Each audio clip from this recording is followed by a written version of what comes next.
Assalamualaikum warahmatullahi wabarakatuh. Bertemu lagi dengan mata pelajaran Bahasa Indonesia hari ini. Bagaimana kabarnya anak-anak? Sehat? Semoga kita semua dalam keadaan yang sehat ya.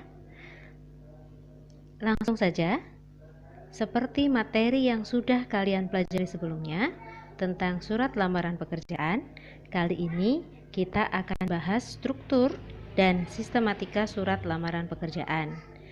Di materi sebelumnya, kalian sudah pernah mendapatkan file PDF yang isinya perbandingan surat lamaran pekerjaan dan surat dinas.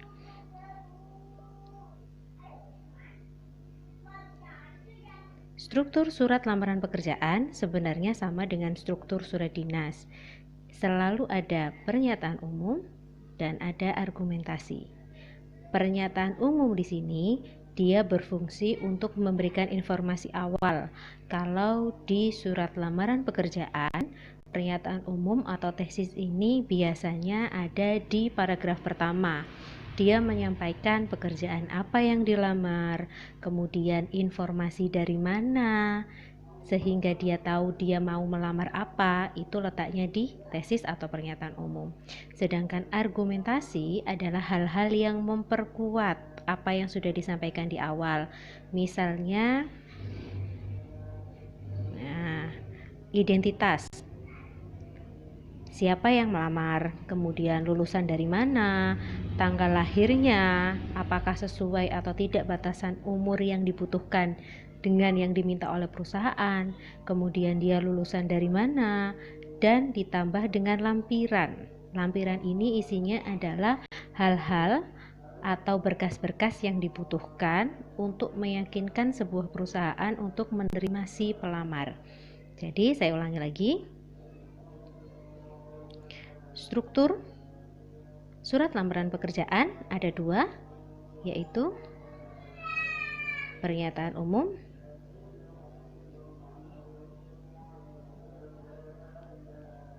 di sini, pernyataan umum dan argumentasi. Selanjutnya adalah sistematika surat lamaran pekerjaan. Kalau tadi strukturnya hanya dua, pernyataan umum yang isinya adalah informasi awal, kemudian ada argumentasi yang fungsinya adalah menegaskan tentang sebuah surat lamaran pekerjaan itu. Sistematika ini isinya lebih banyak dibanding struktur. Sistematika surat lamaran pekerjaan yang pertama adalah tanggal surat. Tanggal surat.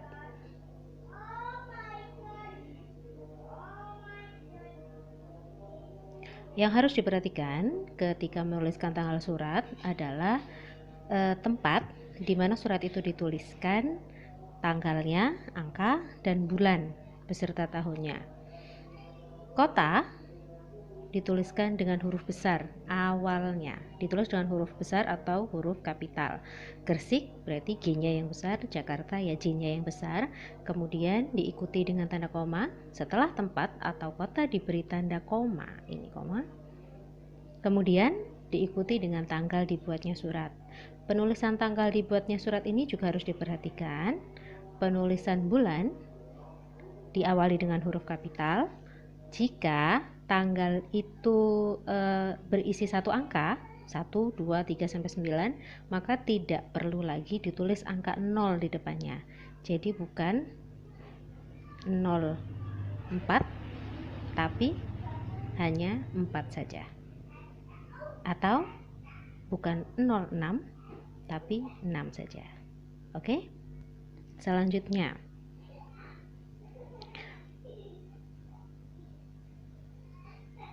penulisan surat itu ada dua cara, bergantung bentuk suratnya. Ada bentuk surat full block style, ada bentuk surat semi block style, ada bentuk surat block style. Nah, yang dibahas di sini ada dua, ada full block style dan ini hanya block style saja.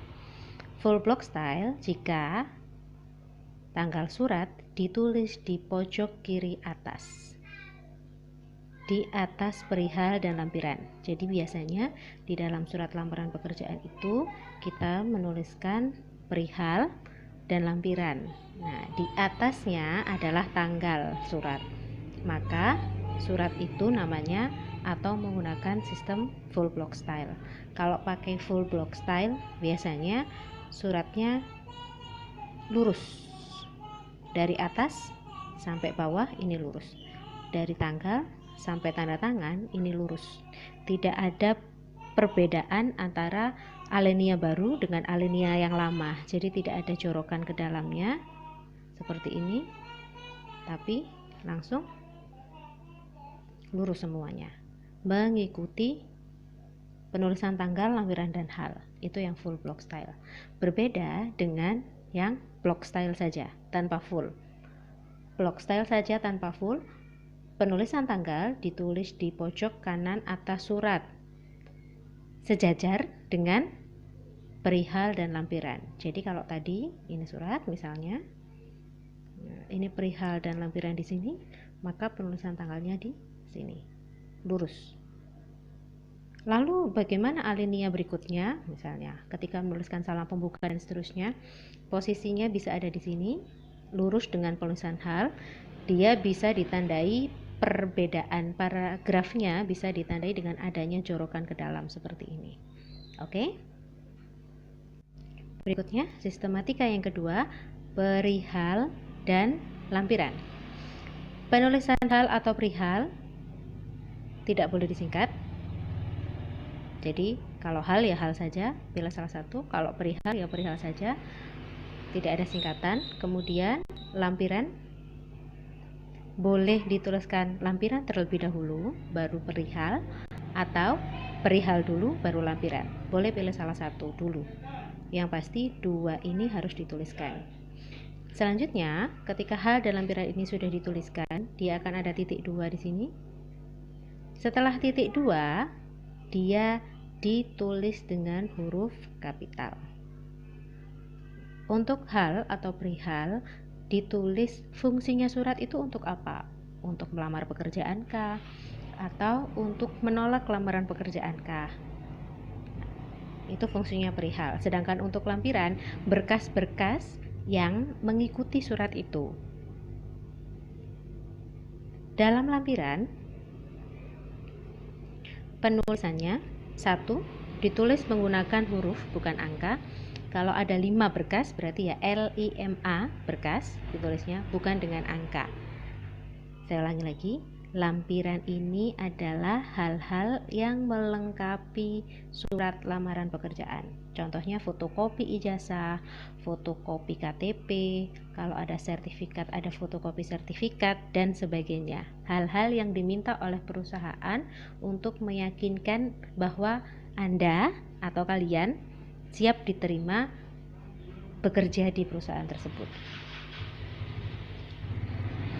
Sistematika yang ketiga adalah tujuan dibuatnya surat. Tujuan dibuatnya surat ini bukan maksud surat itu ya, karena maksudnya sudah ada di sini, di tujuan di hal. Jadi tujuan dibuatnya surat ini adalah kemana surat itu ditujukan. Nah ini, kemana surat itu ditujukan.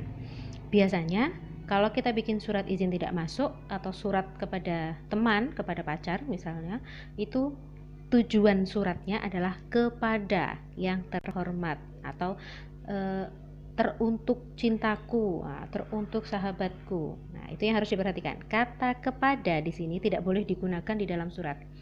Dia hanya boleh dipakai di sampul surat atau amplop surat. Jadi ketika menuliskan surat, di bawahnya hal atau perihal ini, tujuan surat ini tidak boleh ada kata kepadanya. Jadi langsung YTH, penulisannya disingkat YTH titik.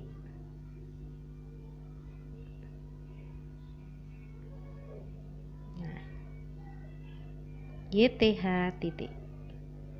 Dia disingkat penulisannya.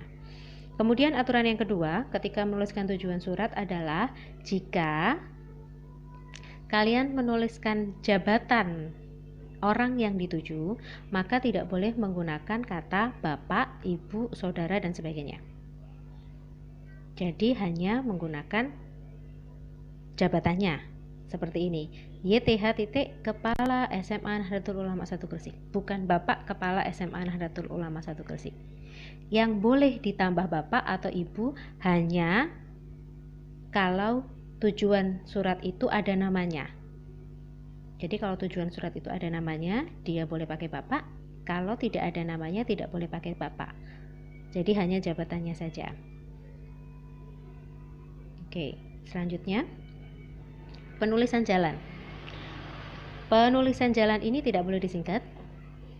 Kalaupun disingkat, harus mengikuti aturan penulisan singkatan yang benar sesuai dengan BUBI atau aturan bahasa Indonesia.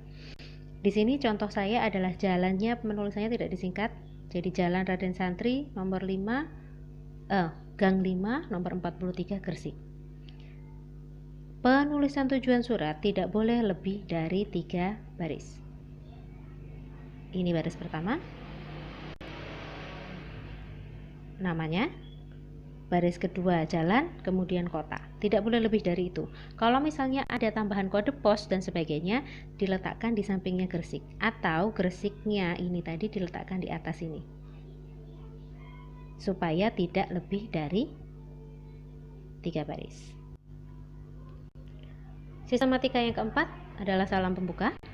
Salam pembuka ini bisa assalamualaikum, bisa dengan hormat, atau salam-salam resmi yang lain. Yang harus diperhatikan ketika kita membuat surat lamaran pekerjaan, karena kita tidak tahu tujuan surat kita apa, dan surat lamaran pekerjaan ini adalah surat yang resmi, sehingga silahkan menggunakan salam pembukanya dengan hormat, bukan assalamualaikum. Ya, ini yang sering terjadi kesalahan. Ketika seseorang sudah menuliskan surat, kemudian menuliskan salam pembuka dengan tulisan dengan hormat, tidak usah ditambah assalamualaikum warahmatullahi wabarakatuh. Jadi kalau sudah menuliskan dengan hormat, nggak usah pakai assalamualaikum, ini nggak usah dipakai. Mengapa? Nah, kalau sudah dengan hormat kemudian tuliskan assalamualaikum lagi, berarti pakai sepatu diselipi dengan sandal. Jadi nggak usah dipakai yang assalamualaikum ini, dihapus saja. Jadi kalau dengan hormat saja, kalau assalamualaikum ya assalamualaikum saja. Ini nanti berkaitan dengan pemakaian salam penutup. Antara salam pembuka dan salam penutup harus sinkron, harus sama.